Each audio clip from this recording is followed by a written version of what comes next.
हळदीची भाजी बघा, पाव किलो हळद आहे. ही हळद, त्याच्यात हे अद्रक एवढं घालणार आहे. बारीक कापणार ह्याला, मस्त साल काढून अशी ताजी हळद घ्यायची. ताजी कशानं ओळखायची माहिती आहे? बघा, हे निघते लगेच हळद. आणि साफ करताना ना पिवळं पिवळं हात होतात. तर नीट करायचं. तुम्हाला जर पिशवी घालायची असेल हाताला, ग्लव्स घालून पण करू शकता. अशी साफ करायची आणि अशी घ्यायची बाजारात. ही अशी बघायची, ताजी लगेच कळते. शिळी हळद घेतली ना तर टेस्ट नाही एवढी लागत. ताजी हळद असेल ना तर टेस्ट छान लागते. नाही तर ह्यानं पण करू शकता तुम्ही साफ. तर हे साफ करताना ना हे होतं, हात पिवळे होतात. मला चालतात, तुम्हाला कोणाला नसते चालत तर ग्लव्स घालायचे आणि साफ करायची हळद अशी. कोण कोण खिसून घेतं. खिसून एवढी चव लागत नाही. ह्याला मेहनत लागते कापाय थोडा वेळ, पण टेस्टी लागते. आणि खायची असते थंडीतनं ही भाजी. थंडीतनं खाल्ल्याने खूप फायदे असतात ह्याचे. पौष्टिक आहे, मस्त आहे असं. असे सिंगल पीस मिळाले तर चांगलीच आहे. मला चांगली नाही मिळाली सिंगल पीस, असे मिळाले म्हणून मी हे घेतले. असं साफ करायचे. हे बघा, झाले साफ. हे बघा, असे साफ करायचे. बारीक कापून घ्यायचे. अद्रक आहे, हे अद्रक एवढं घालणार आहे. कापताना ना हे असं उभं कापायचं, कडवट लागत नाही. अशी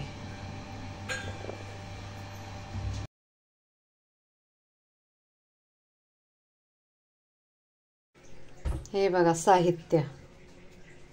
हिरवी मिरची, अद्रक 100 ग्रॅम, पाव किलो हळद, कांद्याची पात, 1 वाटी दही, लसूण, वाटाणे, हे 2 चमचे तिखट, 2 चमचे धना पावडर, कोथिंबीर, काळी मिरी 10, 5 लवंगा, 1 कर्णफूल, 3 इलायची, तेजपत्ता, दालचिनीचा तुकडा, तूप मोठे 2-3 चमच मोठे लागणार तूप, मीठ.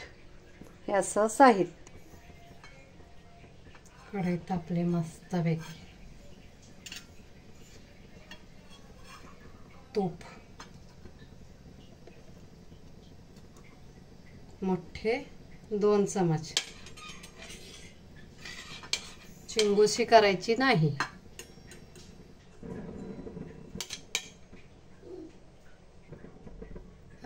तूप तापलं मस्तपैकी. त्याच्यात टाकायचं तेजपत्ता, इलायची, काळी मिरी, दालचिनी, कर्णफूल, लवंगा पाठवून टाकायच्या, फुटतात ना म्हणून. हे असं करून टाकायच्या लवंगा, नाहीतर त्या फुटणार तडकीने. हे असे. आणि त्याच्यावरती लसूण,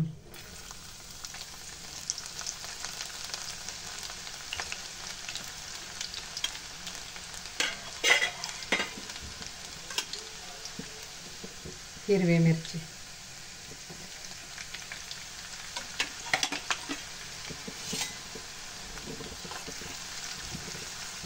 आणि भांड आहे ना हे स्टीलचं घ्यायचं. स्टीलचं नाही तर लोखंडाचं. लोखंडाचं घेतलं की काळा कलर येतो, म्हणून मी स्टीलचं घेतली कढई. ह्याच्यामध्ये अद्रक,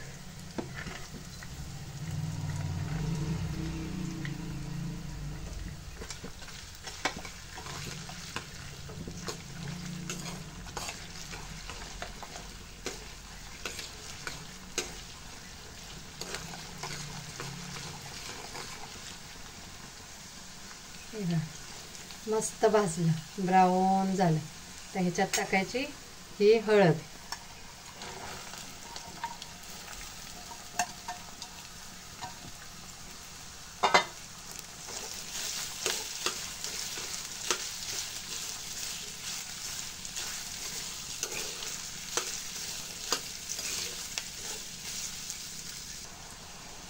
हे बघा, हे चांगले शिजवून द्यायचे. कापल्यामुळं खाली लागत नाही. कोण कोण खिसून बनवतं ना ते खाली लागतं. मस्त शिजवून द्यायची. झाकण थोडा वेळ ठेवायचं. हे बघा, हळद टाकलं नाही तरी किती पिवळा कलर आलाय. हे चांगलं शिजलं पाहिजे, नरम झाली पाहिजे. नाही झाली अजून. बघा मस्त शिजलं हे. आता हळद माझी. गॅस जरा स्लो ठेवायचा आणि दही घालायचं. हे शिजलंय मस्त पैकी.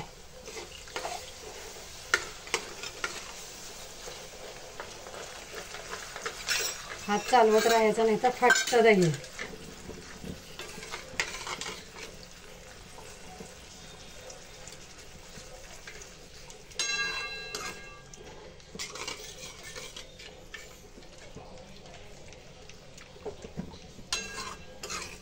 उकळेपर्यंत हलवत राहायचं म्हणजे फाटेत नाही दही. बघा फाटलं का दही? मस्त झालं ना ग्रेव्ही टाईप. तर ह्याच्यात टाकायचे. हे धुवून वाटाणे ठेवलेत मी. हे वाटाणे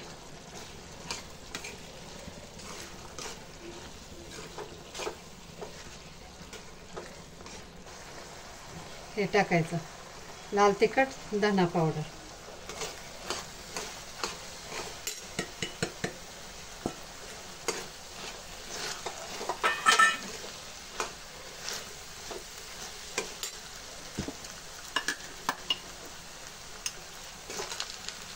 चवीनुसार मीठ पण टाकायचं.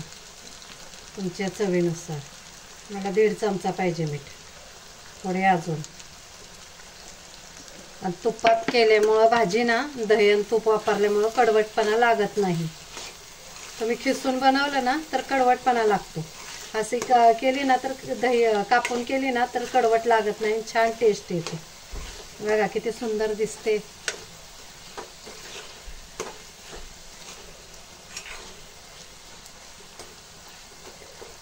बिना हळद घालता कलर कसा आलाय त्याला. टोमॅटो दाखवाय मी विसरले. हे हा एक टोमॅटो. तुम्हाला 8 दिवस ही भाजी ठेवायची ना तर टोमॅटो घालू नका.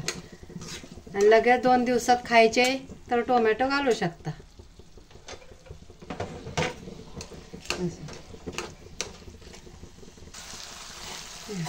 गरम करून घेतले पाणी थोडंसं. 1 कपभर पाणी घालायचं.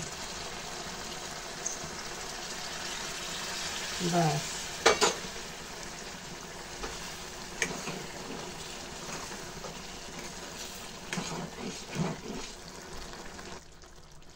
बघा किती सुंदर दिसते.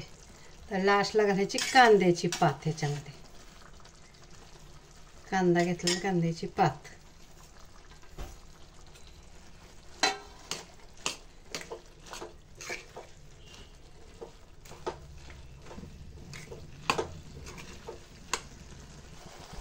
हे बघा कशी झाली मस्त. हे बघा वाटाणे पण शिजले मस्तच. हे वरून टाकायची कोथिंबीर. अशी झाली आपली भाजी तयार. मस्त वाटाणे वगैरे शिजलेत व्यवस्थित. सगळी भाजी मस्त झाली. तर चाकून बघायची तिला.